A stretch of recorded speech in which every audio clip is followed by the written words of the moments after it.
setup of the game, the rules, the strategies, even the notation.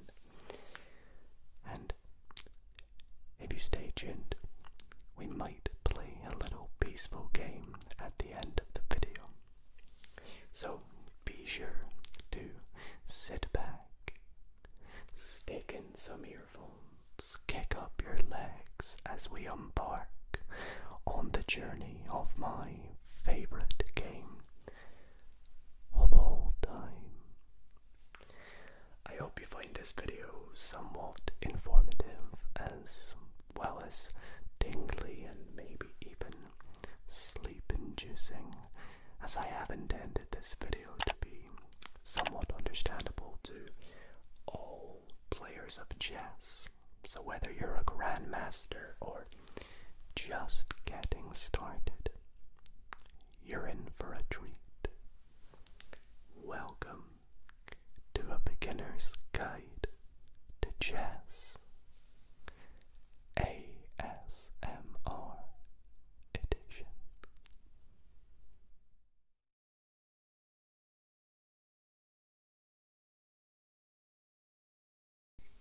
Chess is a very popular two-player game that is believed to have originated in ancient India during the Gupta Empire in the 6th century AD. Initially called Chaturanga, the game developed into organized chess around the 19th century. The name chess likely came from the Persian term Shah, meaning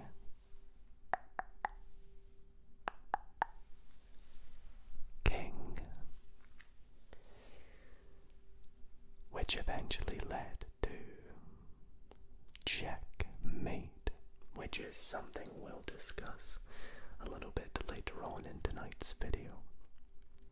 Through trade and conquest, chess spread to Persia, becoming Shatranj by the 7th century. 1, 2, 3, 4, 5, 6, 7th century. Throughout history, many famous players such as Garry Kasparov, Anatoly Karpov have elevated the game's status. In the modern era, with the rise of computers and the online platform of chess, it has become a global phenomenon. Players like Magnus Carlsen or Ding Liren, which is the current chess world champion, continue to inspire new players and a brand new generation of chess enthusiasts like myself to maintain the game's timeless appeal.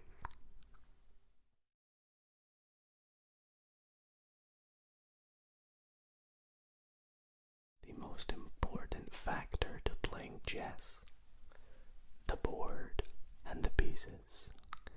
And in tonight's video, I have this beautiful set that was sent out to me by World Chess, who are the sponsors of tonight's video. Whether you're a chess master or just getting started, World Chess has it all. Their wide range of chess sets, boards, and pieces allows creativity in your adventure in the wonderful world of chess. Their diverse website gives you the opportunity to learn from the best chess players, play against others, watch live events, or maybe buy your very first chess set, like this one I have right in front of me. Made from high quality MDF and walnut veneer, this is the World Chess Set Home Edition in walnut Designed by Pentagram's Daniel Veal, this beauty is a fine work of art that I love having set up on my table as the main piece. Handmade from boxwood, the pieces in this iconic set are made from expert craftsmen and come with a nice little bag to store them in. The design is used exclusively in the World Chess Championship matches by players such as Magnus Carlsen or Jan Nepomniachtchi. So, if you would like to get yourself a chess set like this, or browse from the wide range of other sets, be sure to visit shop.worldchess.com with the link in the description and use my discount code DidoChess10 for a very nice 10% off, and also to help support the channel. Thanks again to World Chess for sponsoring tonight's video, and let's get into the setup of the board. Now, let's familiarize ourselves with the mesmerizing setup of the chessboard. My chessboard is configured in the standard order of play, so whenever you see a chessboard set up like so, this is known as standard chess. There are variations with different setups, that's why. Now, as I mentioned earlier, chess is a two-player game in which the players sit either side of the 64 squared board made up of light squares and dark squares that alternate dark, light, dark, light, dark, light, dark, light, dark, light. Each player is also equipped with not one, not two, not three, not four, not five, but 16 very good pieces that will help you win the game of chess. First up, we have the ambitious pawn, which is situated at the front line of your army. Your defense, your attack always begins with the pawn. Each player has 1, 2, 3, 4, 5, 6, 7, 8 pawns, as you can see. And they are set up like so. Next, directly behind them, we have these two pieces. Each piece, or each player, is equipped with two. It looks like a castle. It looks like a turret, or whatever you might call it. But it's actually called a rook. R-O-O-K. A rook. And they go in the corners like so. So each player has two rooks. Each player also has a set of two. And this is another trick question. What might you think these are called? They're not horses, although they look like horses. They are actually called knights with a K. So each player has two knights that go just beside the rooks, behind the pawns. Then each player has, moving inwards, two bishops. These are the bishops. Two bishops next to the knights. And they look pretty funky, chess set might look different to mine. All pieces come in various shapes and sizes.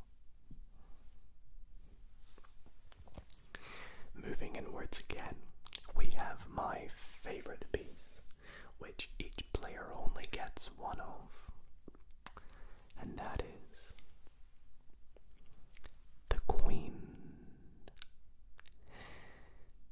The queens always face each other to begin the game, and then next to her is the king, the last piece in play. Each player has one king next to the queen. They go side by side to start. The king must start right there and must face the other king like so.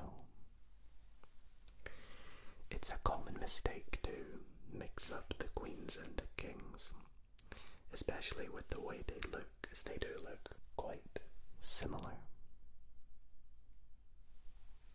So always make sure you get the queen to the left and the king to the right.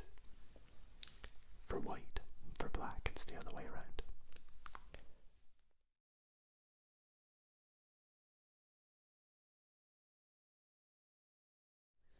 Now, once the two opponents have assumed their position, deciding who will be playing with the light colored pieces and the dark colored pieces will determine who makes the first move.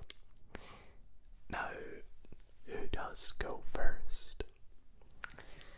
Well, how did they even move their first move? Well, let's start with the basics, which is piece movement. How do we move a pawn? How do we move a knight, a bishop, a rook? Well, let's get into that. We'll begin with the pawns. With the pawns, they can move forward and only forward. They can't go sideways. They can't go backwards. But they can do a different move, and I'll get to that in a sec.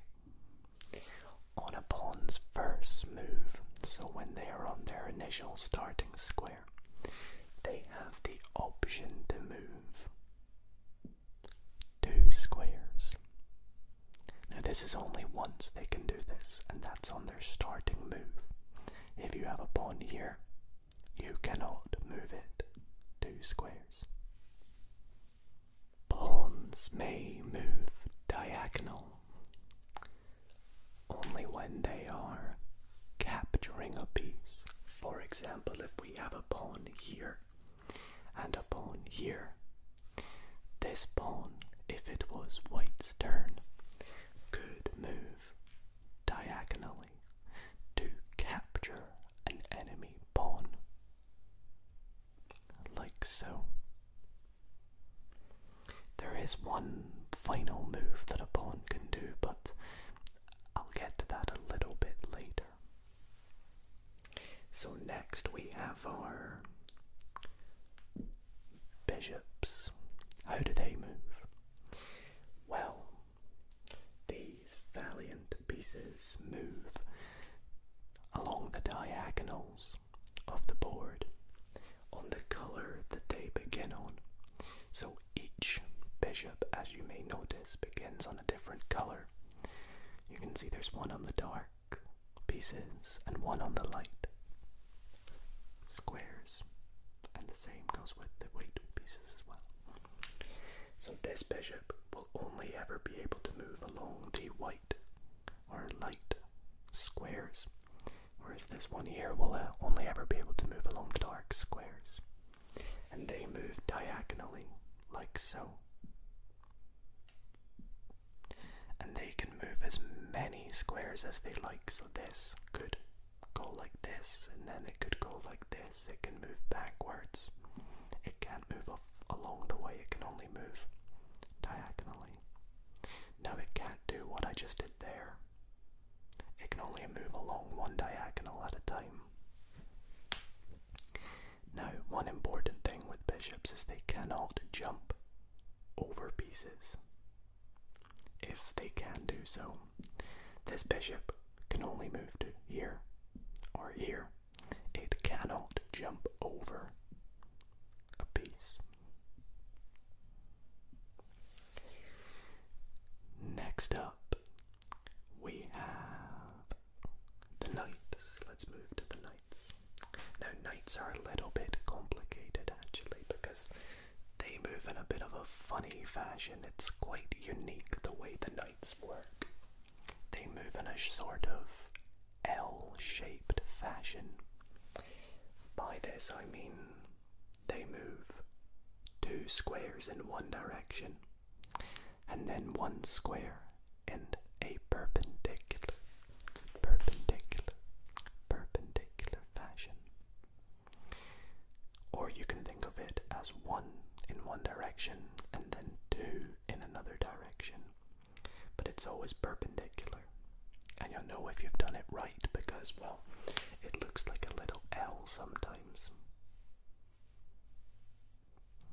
And it will always change colors of squares that it's on each time it moves. Now, knights can jump over pieces. So at the beginning of play, let's say this knight here, it can move to here because it's allowed to jump over, and it's moved 2 forward and 1 to the left. It cannot go diagonally. A knight captures a piece by landing on the square that it is on. So let's say a pawn is here. This knight can capture this pawn. 1, 2, 1, and capture that pawn.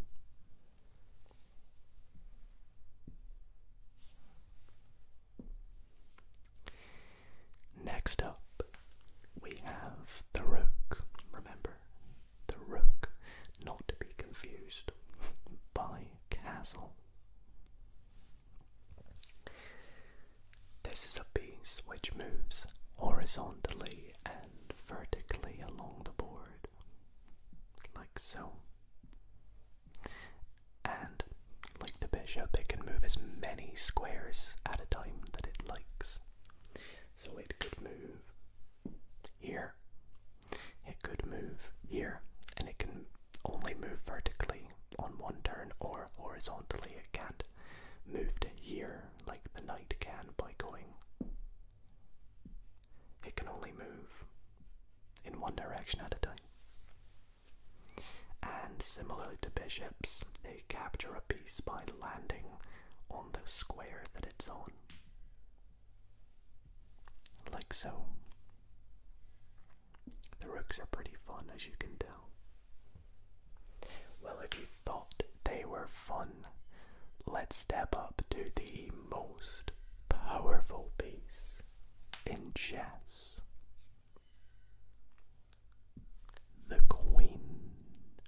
Now, some of you might be thinking, but what about the king? How is that not the most powerful? Well, I'll get to the king.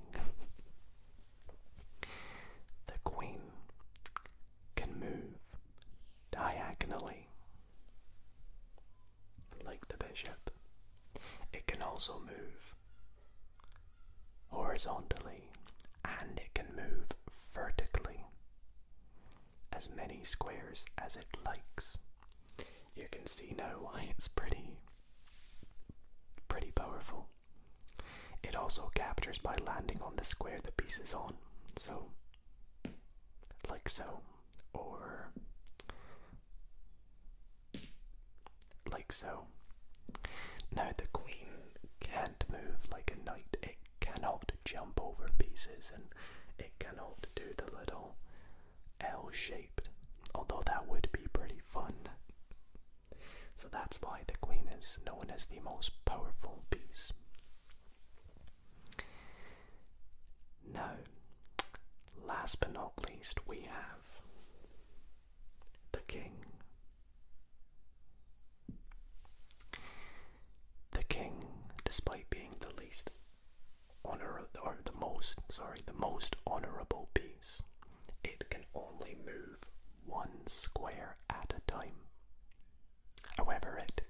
so in any direction it likes.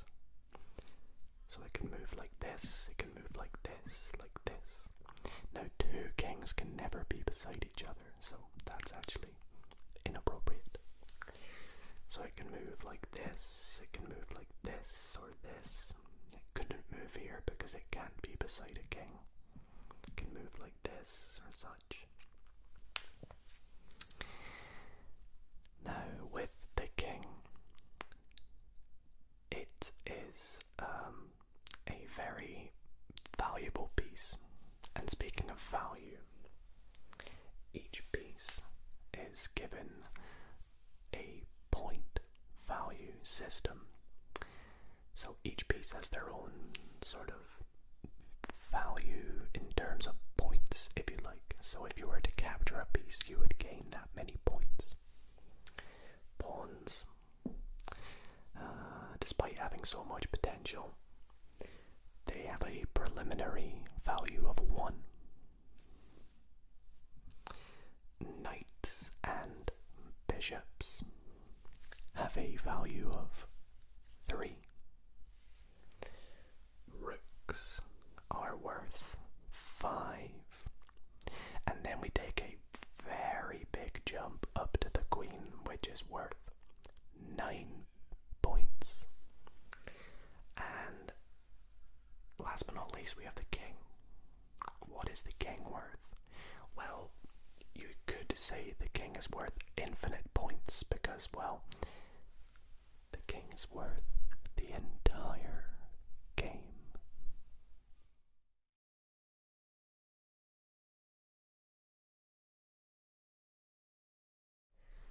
As well as the moves we have previously mentioned, there are a few I have yet to describe to you. The main move being one that directly threatens your opponent's king. And this may be done with any one of your pieces except your own king. And this is where your piece has the opportunity to capture your opponent's king. Whether it be capturing the king in a particular fashion with, for example, the bishop. Let's say this bishop was here and this pawn was here. If we were to move this bishop from here to here, it directly threatens the king. You can see it has a chance to capture it. This type of move is known as check. When in check, you must get your king to safety, whether it be by capturing the threatening piece. Let's say we had our queen here.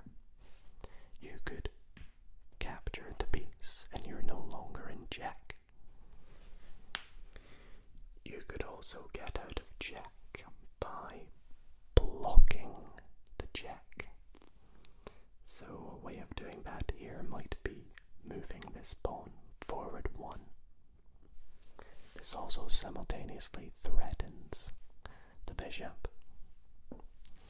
Or the last possibility of getting out of check is by running away to safety. So let's say we were in this setup. The king could move here and get away to safety. Remember, it can only move 1 square at a time. So that's check. If there is the possibility where you deliver check and there are no ways to capture this piece, block this piece, or move to safety, your king is ineffectively captured. And unfortunately, this means you have lost the game of chess. And this is known as checkmate. And checkmate is how we win chess.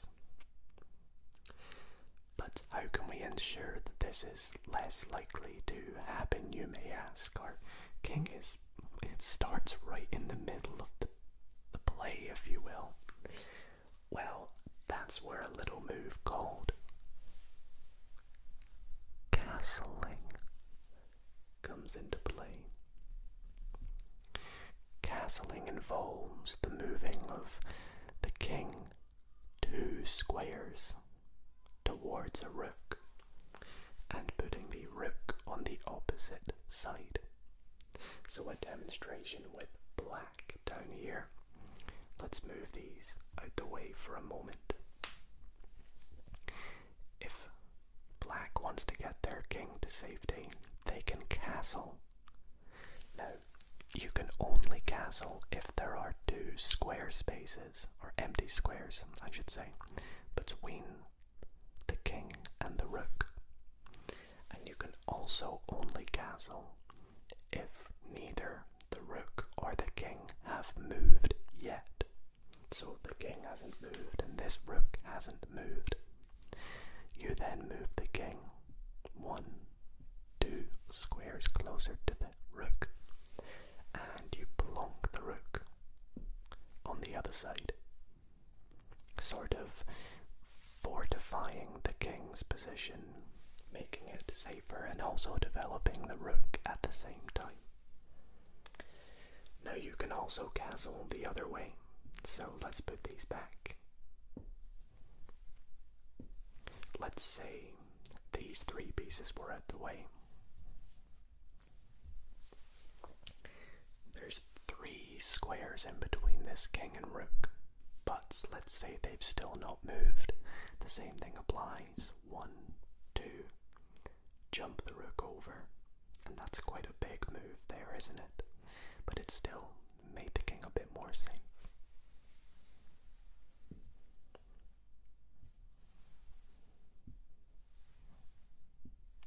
And now, onto my favourite move, en passant, spelt E-N-P-A-S-S-A-N-T, deriving from the French, in passing.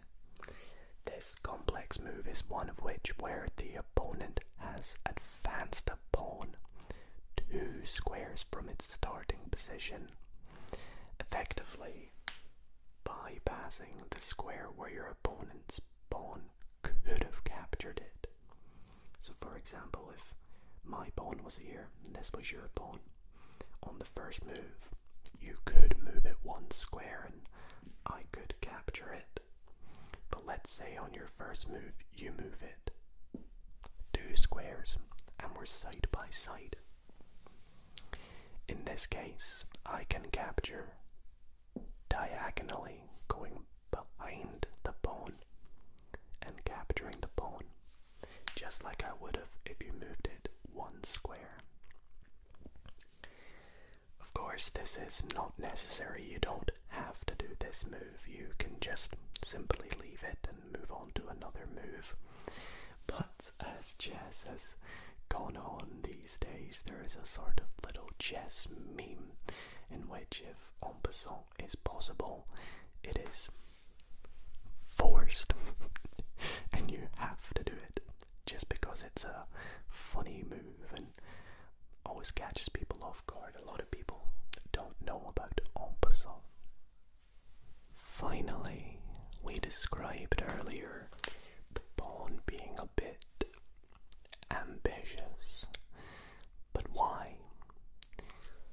Well, if one of our pawns was to successfully make it to the other side of the board without being captured, it can promote. This is where we can turn the pawn into any piece we like.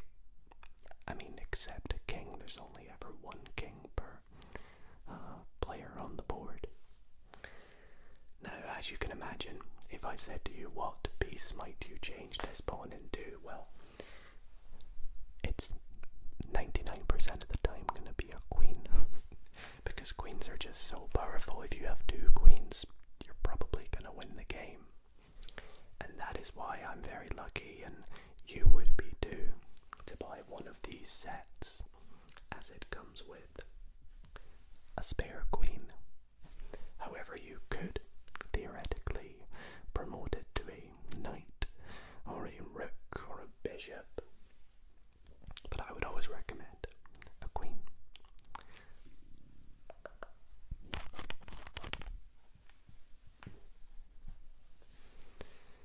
So that is all the possible moves that we've learned now.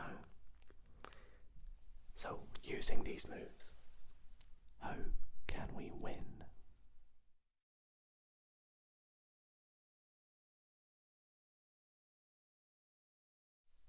We have discussed previously that if you are in the position of checkmate, you have lost the game of chess. But there are many other ways the game can end. Of course, we have checkmate leading to victory, but you can also win by resignation, which is where your opponent forfeits, usually by surrender, as they feel they have no hope in winning the game. You can also draw in the game of chess, which is where there is no decision, no winner, no loser. And there's multiple ways of drawing. The first of which is by insufficient material. Insufficient material is where one player or the other simply just does not have the correct amount of pieces to deliver checkmate. It's simply impossible. Some examples are 2 lone kings, because I said earlier about 2 kings never being able to be in connection with each other. There is no way you can deliver checkmate with a king. You can also not deliver checkmate with a king and, let's say, a knight. It is simply not possible. Or a bishop. You cannot deliver checkmate with these set of pieces against a king. If a player has a king and a pawn, it is hopeful that they can win, so that is one piece they can have. Same goes with a rook. Same goes with a queen. It is also a draw if opponents make the same move 3 times in a row, which is known as threefold repetition.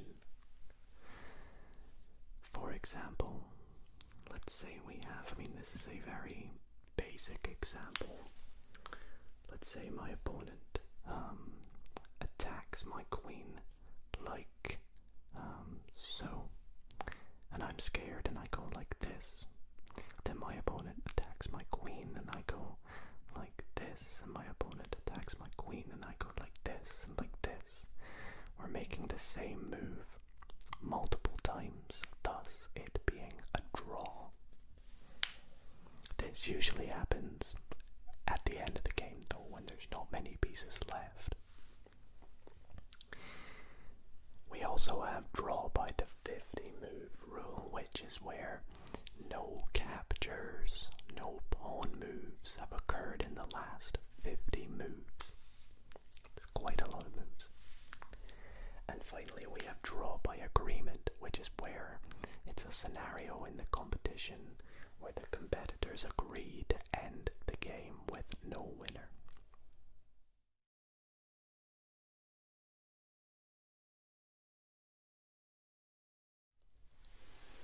Let's delve into some chess strategies and openings.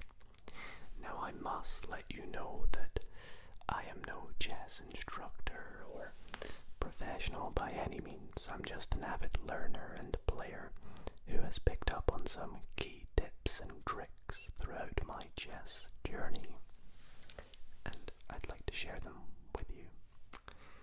So, some good fundamentals include control controlling the center of the board. So that would be these 4 squares of the board.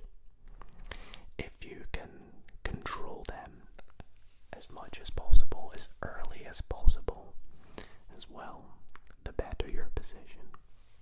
So some very popular opening moves might include a pawn move into the center, or just 1 square, because this protects these 2 squares. This here protects these 2 squares, or attacks these 2 squares, controls them. Same goes with a knight move, like so.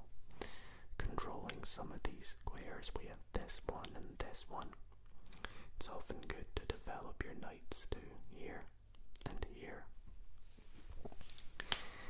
Another very good piece of advice I would give is to develop your pieces as early as you can. So making sure that these pieces along the back, maybe with a little bit of an exception of the queen because she's very valuable, she's maybe someone that you want to protect a little bit more, it's good to get these pieces into play as early as you can, because, well, the faster you can attack and control more of the board and more of the center of the board. So for example, if I opened up like this, this would be a good opening move because it controls these 3 squares, and it also allows me to develop my bishop on the next move. If I had moved, say, this, it's probably not so good of a move because, well, I can't develop my knight to this square. I can't develop my bishop on the next move.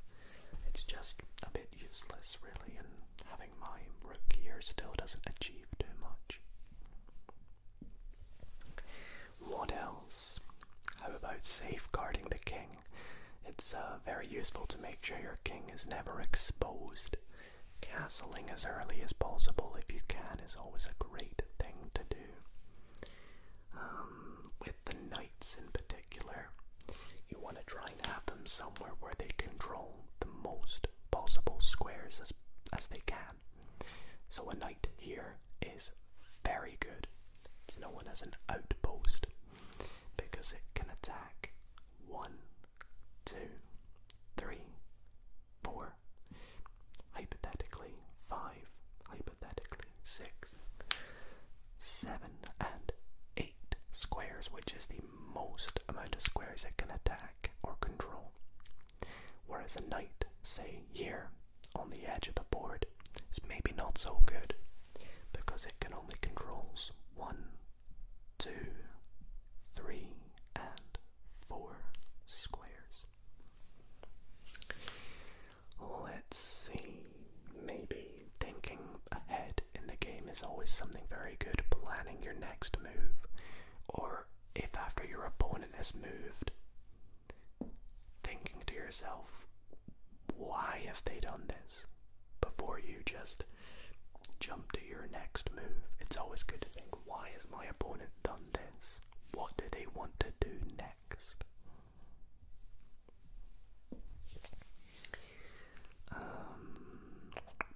Keeping track of time can be very useful. Some chess games are time controlled.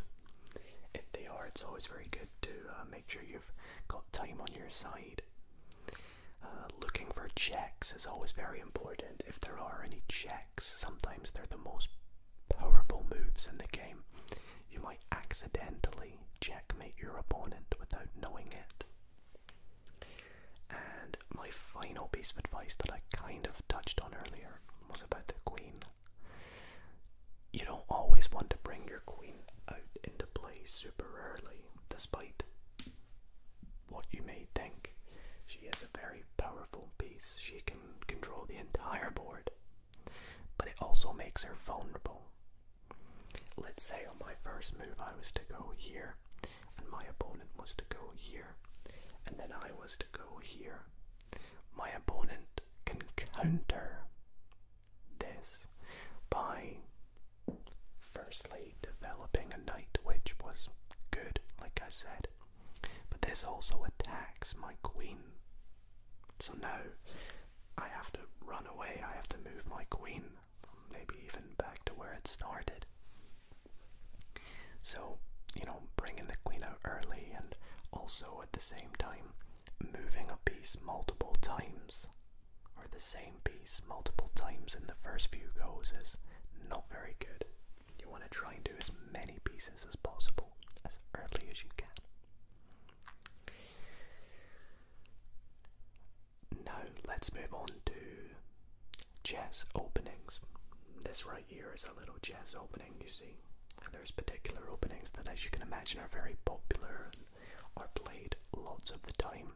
A few include the Ruy Lopez, the Italian game, the Sicilian defense, the London system, and the very well known Queen's Gambit, which you may have heard of from the popular Netflix series. It's also my favorite opening. There are lots of openings and they're all great to learn to help develop your knowledge of chess, and you can find lots of them online. I'd highly recommend building up a good arsenal of openings so that you're always prepared for whichever situation you get thrown into at the start of the game.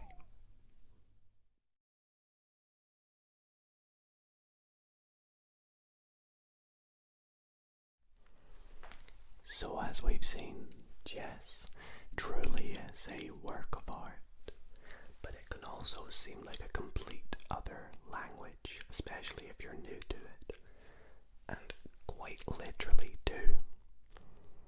Let me introduce you to the language of chess, which is known as chess notation. You see, each square on the board is identified by a unique coordinate. By using the coordinate system, we can identify, say, this square here or this square here. So if I was to blindfold you, I could give you a coordinate and you would know exactly what square I'm talking about. And it also helps us describe moves that have been played. The way this works is, well, as you can see, the board is made up of rows and columns.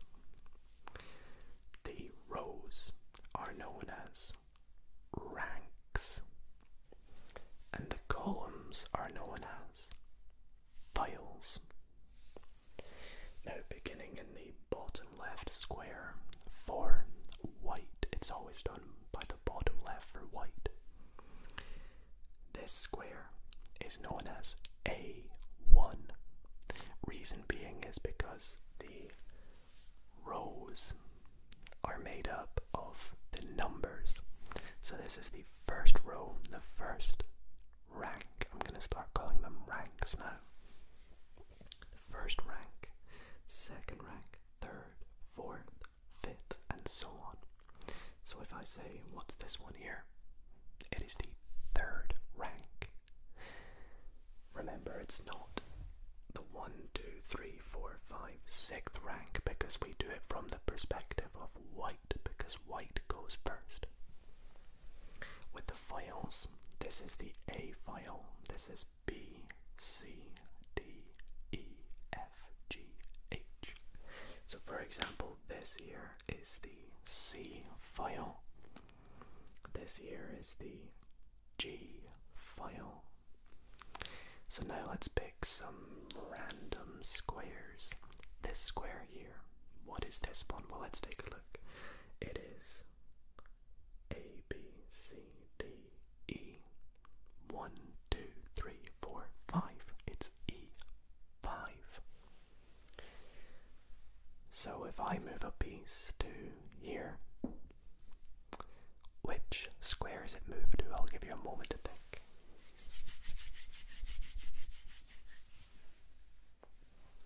If you said C3, you would be correct. But how does the notation work for moves? Well, when a pawn moves to a square, we call it simply the name of that square. So if I moved this pawn here, we would just call this G4. Not pawn G4, you would just say G4. If a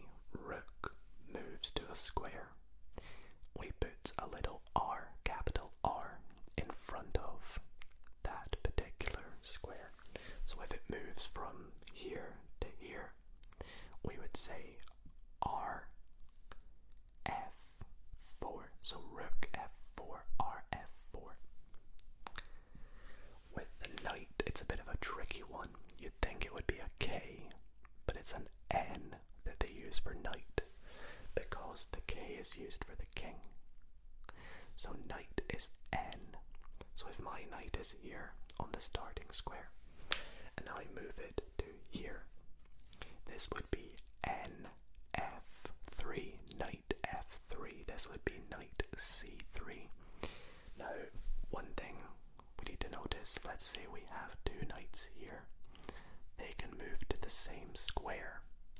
So if I said knight E5, it could be either knight. So in this case, we do a little bit of a special notation where we say N, and then whichever file it's on. So this would be ND, this would be NF. So we say N, say it's this one, we move NE to D5, so NE D5. This would be NF E5. I might have said D earlier, I meant E. Same goes with the rooks. If these can move to the same one, we say which rank it's on, which file it's on first. The bishops, we just stick a B in front of it. So this is B E5, this is B G3, this is B H4. You get the idea. Queens we use a Q, and kings we use a K. Now when we capture a piece, we add the letter X in the mix. So let's say we have a pawn here and a pawn here. If this pawn captures here, firstly because it's capturing and moving to this square, we know it's going to have something to do with E5. And we put a D X. So it would be D X E5, because the pawn on D has captured E5. And the last notation is for checks and checkmate. If we put someone in check, it's just the same notation as normal, but we put a little plus on the end. And if we deliver checkmate, we use a little hash symbol, like a hashtag. So that is chess notation, and it's very useful for when studying and analyzing chess games, which is exactly what we're gonna do to end off tonight's video.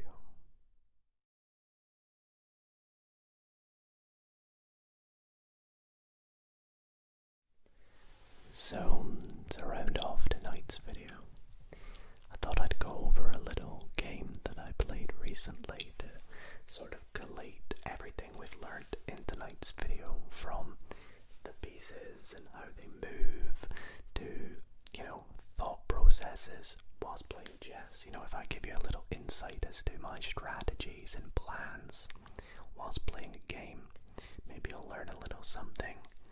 And also putting together some of the notation we've used, and just combining everything really to see how we get on in a game of chess.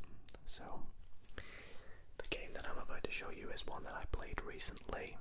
I won't tell you the outcome of the game, so you can stay tuned to see how that went down. But I have printed out the game here so I can follow along with it and keep up with the notation as we go. So let's get into the game. Now I played with the white pieces, and I opened up with D4, pawn D4, my favorite pawn to move.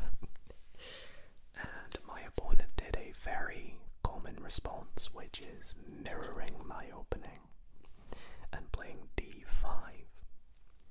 This is a good move from both of us. Firstly, I am, controlling these 3 squares, and my opponent is controlling these 3 squares. And in their response, despite them copying me, they have essentially stopped me from being able to move my pawn even further. I can't jump over or anything. Now remember, I could have moved my pawn 1 square, but I decided to move it 2 on the first go. On my next turn, I played c4, initiating the Queen's Gambit, my favorite opening. I was hoping for my opponent to maybe capture, because if they do this, this allows me to develop another pawn on my next go, at the same time as potentially capturing their piece next. So although I've sacrificed one of my pawns for free, it would have allowed me the opportunity to develop a pawn and attack at the same time. However, that's not how it went down. Instead, my opponent played knight to f6. This is a good move. It's a book move, which is known as, a common move in an opening, and is good because it develops the knight, controls some of the center, protects the pawn. It does a lot, really. So I thought that was nice, and I decided to do the same thing with my knight and develop my knight into play. My opponent then played bishop f5, getting their bishop into play next. Maybe they were wanting to castle this way. I don't know, maybe they wanted to still go this way though. I was a bit confused. Now I saw an opportunity here. I played bishop to g5, and the reason I did this was because I thought, if I can capture this knight on my next go, because I've taken a piece, they probably want to take my piece back so they're not down in points, and they would have to do it with a pawn. They couldn't do it with another piece. Now that would be good for me because it would put 2 pawns together. This is known as doubled pawns. Doubled pawns. In chess, that's something that's kind of frowned upon. I forgot to mention that earlier. But they had other ideas. Instead, they played d6. Pawn to d6. And, e6. And this was a good move because it allowed their queen to recapture if I did decide to capture their knight. So I didn't go down that route in the end. Instead, I played e3. And I played this because I couldn't play e4. It could just get captured multiple times. So I played this instead to still control some of the center and still protect this pawn. My opponent played bishop b4, so this bishop here, all the way down here. Now what this has done is it has done something called pinning. Pinning is where it looks at my king, or it looks at another piece, but there's a piece in the way. So as you can see, if this piece wasn't here, I'd be in check. But because it is here, this knight is here, I am pinned. They've pinned my knight to the king. I cannot move this knight, you see. If I move my knight, I put myself in check, and you're not allowed to do that in chess. So that was a good move from them, and I didn't like it. However, I played knight f3 first, because I thought, if they capture, first I'll capture back, but then I can eventually capture this pawn, and that will get rid of my doubled pawns. So I was okay with it for the now.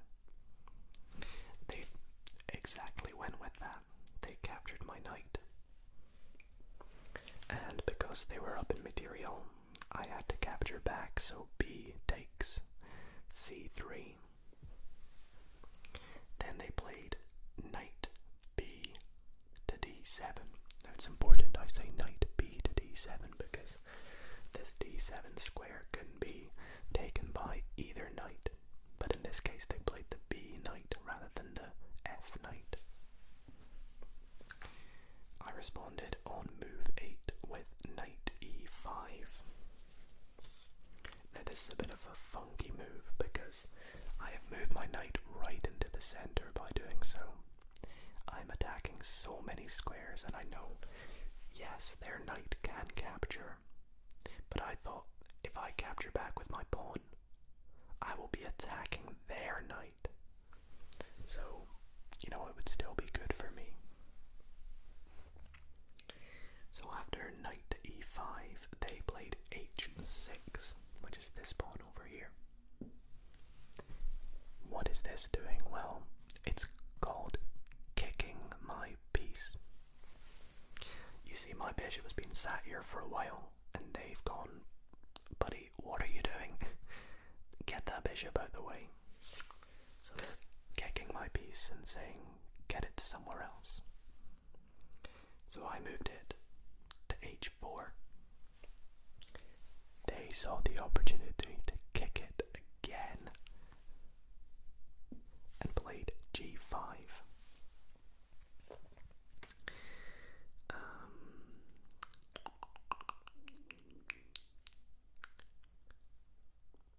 After playing g5, I played bishop g3 because I had to run, you see. Then they decided to take knight takes e5, so they took my knight with their knight. They've taken my knights, and I thought I could capture back with my pawn, but my pawns would be in a bit of a disgusting position. I'd have 2 pawns here, 2 pawns there, so I thought I'll capture back with my bishop. And in doing so, I have now pinned their knight to their rook. Remember, rooks are worth more than a bishop, so if I have the opportunity to capture this at some point, that would be hooray for me. So I captured back with my bishop. And after this, my opponent castled, which is quite a sneaky move because it gets them out of the pin. They're no longer pinned. But their king is a bit exposed. They don't have, their pawns are kind of a very advanced situation. They're not really fortifying their king as much as mine hopefully will be eventually. I then played bishop d3, so developing my bishop, and you know, if they captured my bishop, I was okay with that. I'll capture back with my queen, but they didn't. They played bishop g6. I think their idea here was, if I capture, which I actually did, I played bishop takes bishop. I think their plan was I capture back with the pawn, and then by capturing back with the pawn, f takes g6. They have the opportunity to open up their rook on the f file. So, what did I play next? Well, like I said earlier, I wanted to fix this situation, so I played c takes d, or c takes d5 if you like. Now they could take back with the pawn or the knight. What would you go for in this position? They went for the knight, and I think their reasoning was so that they have that open file now. But I decided to take advantage of this. I played queen to b3. I am attacking the knight. I'm pinning a few pieces to the king eventually, hopefully. If this moves, you know, it's pinned. And I'm also attacking this pawn down here at the far end of the board. For me anyways, it might be your closer end. So after playing this queen move, queen b3, they played c6.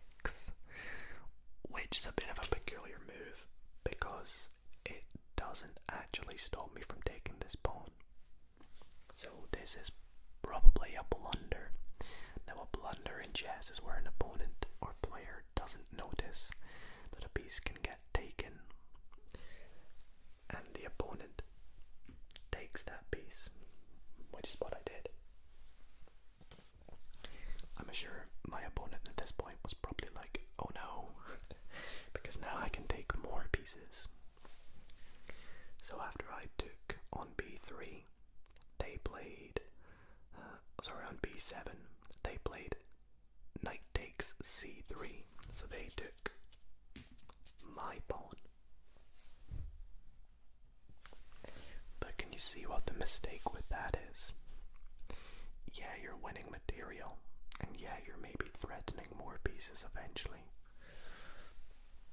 But I have the opportunity for a checkmate. Can you see it?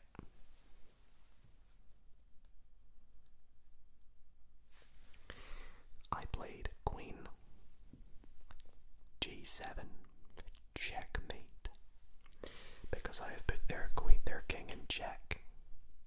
They cannot capture because it is defended by the bishop. They cannot move out the way. Oh, the queen is controlling every square it can move to, and they cannot block it. There's simply no square in between. So that's how I won this game of chess. And that is where I'm going to wrap up tonight's video. It has been an absolute blast, and it's been a nice long video, so I hope you have all learnt a little something about the game of chess in this beginner's guide. I know it was quite informative and a little bit of a different video for me here on the channel, but I do hope that you thoroughly enjoyed it and had fun along with me tonight. And so if you have, why not consider leaving a like on the video? And yeah, definitely be sure to go and check out chess sets like these at worldchess.com with the link in the description, and use the discount code. And other than that, I want to thank you all so very much for watching. Hopefully you're going to go off and play some chess now. And other than that, sleep well everybody, and good night.